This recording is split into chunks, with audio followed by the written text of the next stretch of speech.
Charlotte Burgess. I'm the niece and namesake of Charlotte Huck. She turned a national spotlight on children's literature. She taught it, celebrated it, wrote it, and expanded its place in the world of education and the lives of countless children and adults. Most of all, she was a master at sharing her love and enthusiasm for children and good literature.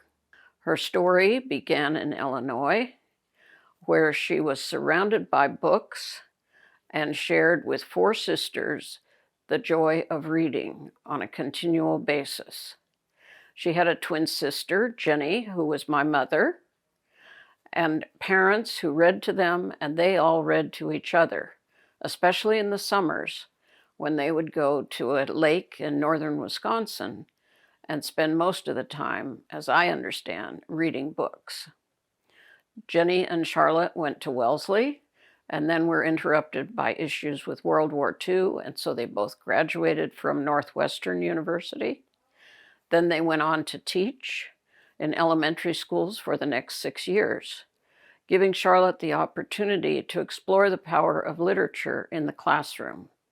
She then returned to Northwestern to earn her master's and her PhD and became part of the faculty, and then began changing how people thought about children's literature. She felt it should be at the heart of elementary school curriculums. Soon she was able to create the first children's literature classes in the nation, and then was followed 30 years later by having a professorship in children's literature named for her at Ohio State. Charlotte wrote the now classic text children's literature in the elementary school and saw it through 6 editions. Subsequently, one of her PhD students took it over, and it is now titled Charlotte Huck's Children's Literature. After a long and celebrated career at Ohio State, full of honors and awards, Charlotte retired to Redlands in 1988.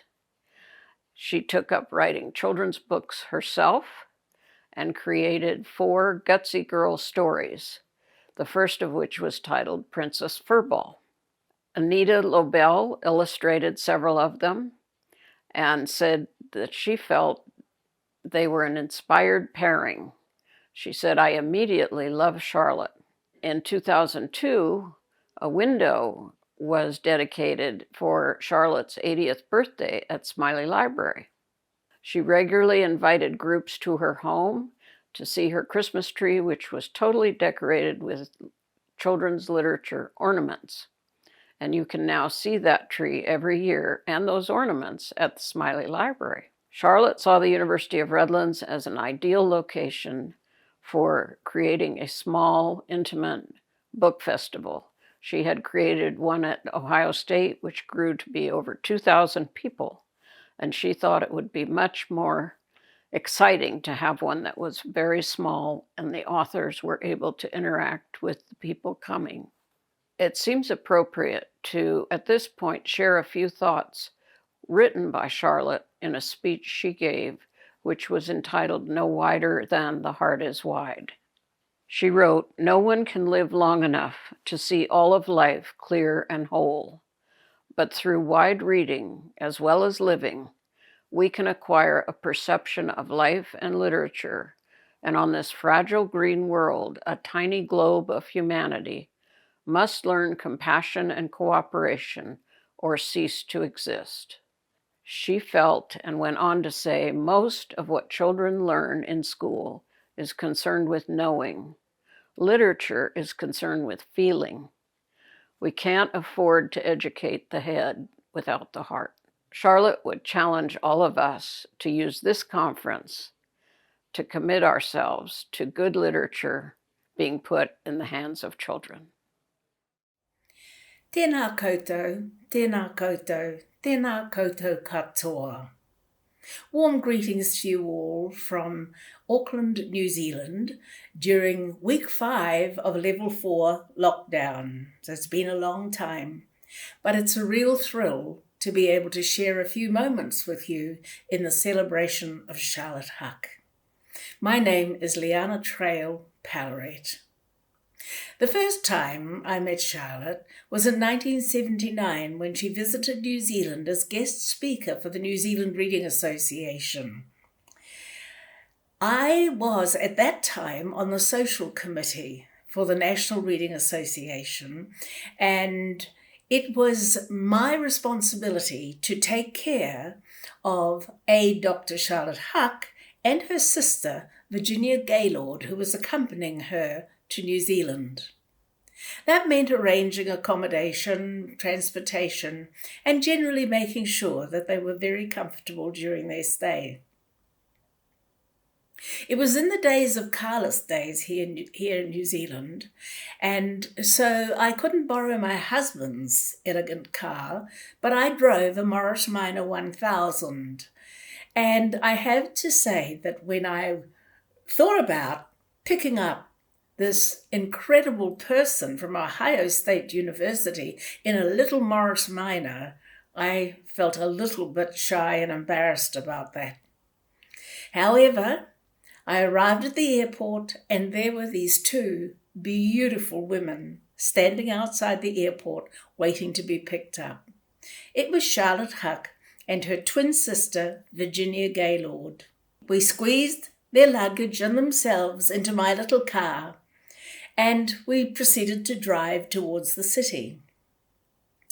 At that time, I just knew we were going to have a wonderful time together.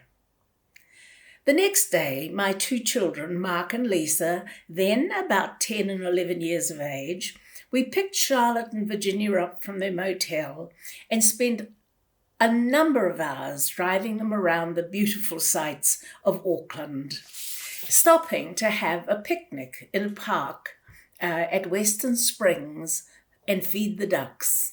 And that was just so lovely. That evening, we had dinner at our home with other friends. So I had prepared a large pot of bouillabaisse, a delicious, hearty seafood soup, and it was loaded with every kind of fresh New Zealand fish that I could find at the time. So we sat around in front of the fire, having soup with sourdough bread, beautiful New Zealand wine, and wonderful conversation. That first meeting was to be the beginning of a long and beautiful journey of friendship and learning for many years to come. I enjoyed visits to stay with Charlotte both in Ohio and then in Redlands, California. I visited with her to her mountain cabin that she loved so much. I met and enjoyed her wonderful family and many friends, and attended conferences, art galleries, local garden shows in Redlands, children's bookshops, and of course the wonderful Frugal Frigate. And we explored her own extensive collections of children's literature. How privileged I was to know Charlotte and to enjoy her friendship over many years. I was to enjoy her friendship and think about how fortunate I was to literally bathe in and feel enriched by her commitment, extensive knowledge, and passion for the power of children's literature to transport readers to other spaces, other places, and other times, and bringing hope and dreams and aspirations into the hearts and minds of children. We were all so privileged to know such an amazing person. So, nau te raurau, nā ku te raurau, ka ora ngā tamariki katoa. With your baskets of knowledge, and with my baskets of knowledge, and with Charlotte's baskets of knowledge, all of our children will be well. Enjoy the conference and the celebration. Hello everyone, this is Mem Fox. I know you're looking at me and you're thinking, oh my lord, she's put on weight, but this is not why we're here. We're not thinking about my weight, we're thinking about the gorgeous Charlotte Huck, whom I adored. I'm so pleased to be able to speak so warmly about her this morning. To all of you in California, I loved Charlotte. She was so funny. She was such a good cook. She was such a great friend. She was so kind. And best of all for me, she was so supportive. She knew so much about children's books. She had so many pieces of gossip and information. She knew about the books. She knew about the people. Oh my goodness. You know, I'll tell you how I first met her. It's funny. It's really funny. I was a very naughty young professor in a university, and I was desperate, absolutely desperate, to go to a conference in New Zealand, which was, overseas, quite a long way and quite a big airfare. I was desperate to go to this conference because Charlotte Huck was speaking at it, and I had studied Charlotte Huck. I had taught Charlotte Huck. I adored Charlotte Huck. And I wrote a very funny application for funding. Now, you're not allowed to be funny in applications for funding. There's a certain way of doing it. There's a genre. You can't break the rules. But I broke them. And I said, I just want to go to New Zealand to sit at the feet of my guru, Charlotte Huck, when she presents at a conference. I want to be so close to her feet that I can kiss them. And you know what? Apparently they all laughed so much. They granted me the funding and I went. And that's how I met Charlotte. And everything fell from there. She was magnificent as an academic. She was magnificent as a friend. I loved her. And I'm so glad everyone is remembering her today. I have quite a lump in my throat. Thank you. I'm Dr. Marilyn Carpenter, Professor Emeritus from Eastern Washington University. I first met Charlotte Huck after her keynote at the Claremont Reading Conference. I considered her textbook, Children's Literature in the Elementary School, to be my Bible.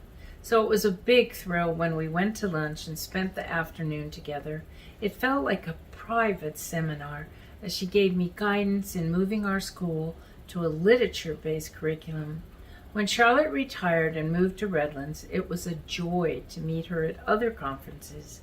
One year, when I presented at the California Reading Conference, I spoke about my choices for the best books of the year. On the eve of the presentation, I ran into Charlotte at the elevator. She wanted a sneak peek. She joined me in my hotel room, where we spread out the 100 books across 2 beds and discussed them late into the evening, laughing and energizing one another as we made new connections with the books. Charlotte offered wise advice and a wealth of research that supported my work with teachers. One of my favorite times with Charlotte was when my colleague Barbara Peterson and I stayed with her for 2 days to interview her for an article in Language Arts Journal that celebrated her award from the National Council of Teachers of English as the Outstanding Educator in Language Arts. We found new inspiration as we listened to her eloquently describe the themes of her career and life. We were surrounded by her books, original art from picture books, and colorful quilts. We had delightful conversations that gave us a great deal of information for our article. Plus, we were filled with Charlotte's delicious home-cooked food and her famous brownies. It was impressive to learn about all the aspects of Charlotte's career that had benefited so many. Charlotte's legacy lives on not only in this conference, but also through the National Council of Teachers of English Charlotte Huck Award for the Outstanding Fiction for Children. The award was established in 2014 to honor Charlotte and recognize her contributions to children's fiction. The award also promotes excellence in fiction for children that has the potential to transform children's lives by inviting compassion, imagination, and wonder. Check out that list. It's a great way to enjoy the best books for children and to honor Charlotte. Early in my career, I was invited to speak at Charlotte's conference at Ohio State. I was excited beyond belief. It was the largest conference I'd be appearing at, and it had a wonderful reputation. And I'd get to meet Charlotte, who I'd heard about for years. Meeting Charlotte was the best thing about that experience. I spoke at Ohio State again, and then at Charlotte's conference in Redlands several times. Over the years, we kept in touch, at book events and through letters. We shared a publisher, Susan Hirschman, and we shared a real passion for children's books. I admired her and held a deep fondness for her. We were long-distance book friends of the very best kind. When she died, her beloved nieces, Jeannie and Char, gave me Charlotte's leather briefcase. I cherish it. I keep it in my studio with my very first portfolio, the one I bought when I went to New York when I was 19 to look for a publisher. Charlotte's briefcase has her initials, CSH, printed on it in gold. I find it interesting that if you rearrange the letters, they are the initials of Susan Hirschman, SCH, my first editor. Charlotte and Susan, two of my favorite people. Thinking of Charlotte brings back so many lovely memories. I hear her voice. I hear her wonderful laugh. I miss her kind words after each new book of mine was published. I miss her. When I think of books for children, and I often do, I invariably think of Charlotte. For me, she is the base, the standard, and the spokesperson for all that is best in this wonderful, wonderful field. And the best is what Charlotte was.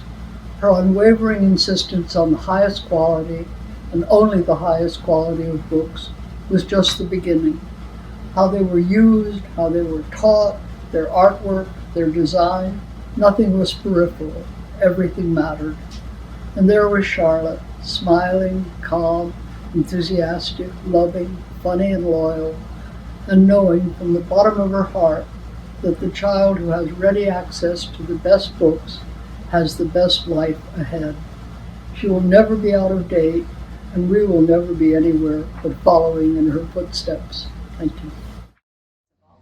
I'm Katherine Thomerson, the original owner of the Frugal Frigate children's bookstore in Redlands, California.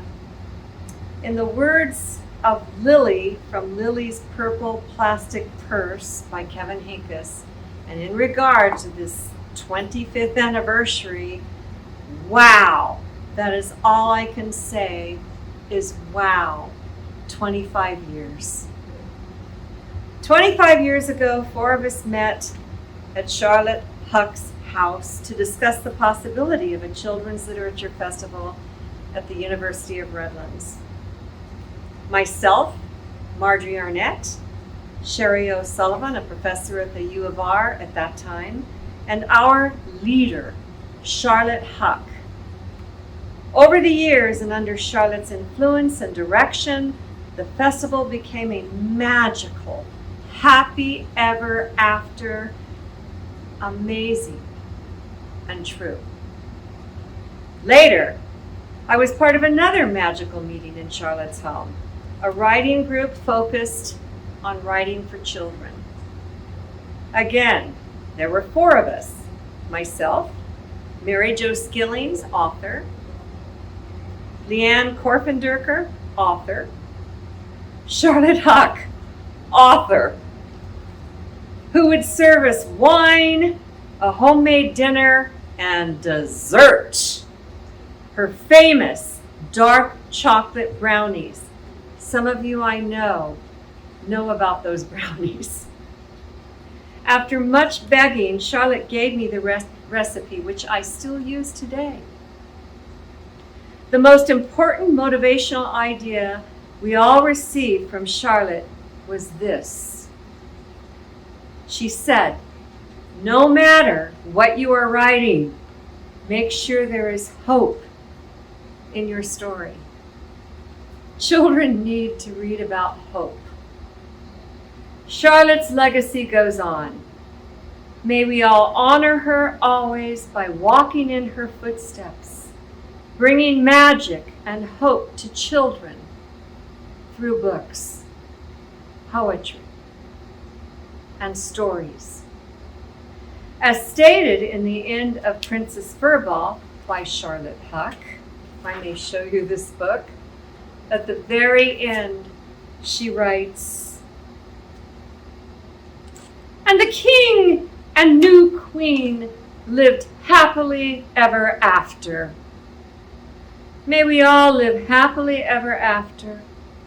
Enjoy this 25th celebration of children's books, and may you, like the monarch of Charlotte Huck, put many stories in the hearts of children wherever you are.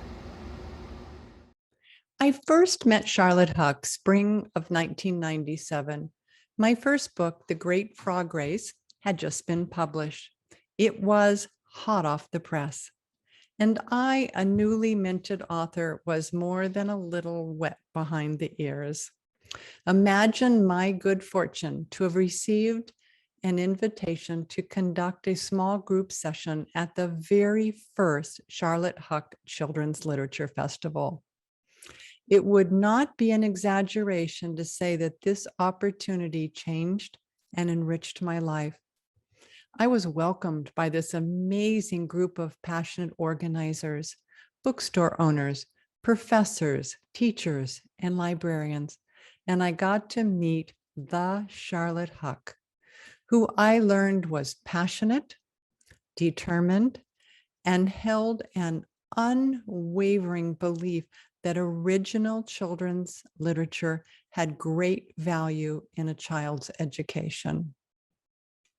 They say that when the student is ready, the teacher will appear.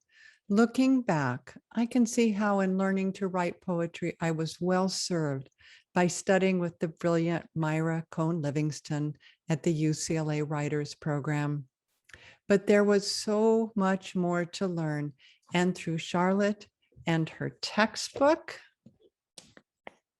and this amazing festival, I came to better understand the value of poetry in the academic curriculum. I have never forgotten one of Charlotte's rules for sharing poetry with young readers. Read a poem twice and put it away. Poetry does not need to be dissected and endlessly analyzed. I miss Charlotte and often see things I want to share with her, questions I want to ask, ideas I want to discuss. I take comfort in knowing that, like Miss Rumphius, Charlotte planted many seeds in hearts and minds, seeds that have grown, spread, and are blooming still. You have just heard from some of the amazing book creators we have had over the past 25 years. My name is Marjorie Arnott. For the past 25 years, I have been the coordinator of this festival. 27 years ago, Charlotte Huck was talking with me in her book room and said, we have to start a children's literature festival in Redlands like the one at Ohio State. And Marjorie, you need to help me. You need to be my ears. We spent a year. She made contacts with the university. She contacted authors that she knew. And we had our first festival, 7 of the best children's book creators in the nation. There just weren't that many times when that many people were together. And that was all because of Charlotte. When I call an author or an illustrator to invite them, they will say, I don't usually go to small places, but that's when I'll go to because I've heard from my editor, from my colleague, from the person who illustrated my last book, that this is the place to be. Over the next 25 years, quality will not change. Who will be doing the speaking is what will change. That child who today is scribbling, drawing sketches along their homework, just may be the top illustrator in the nation in 2046. Today and tomorrow, you will be hearing from 5 more of the best of the best. Here's to another 25 years of the Charlotte Huck Children's Literature Festival. And here's to your having a wonderful weekend.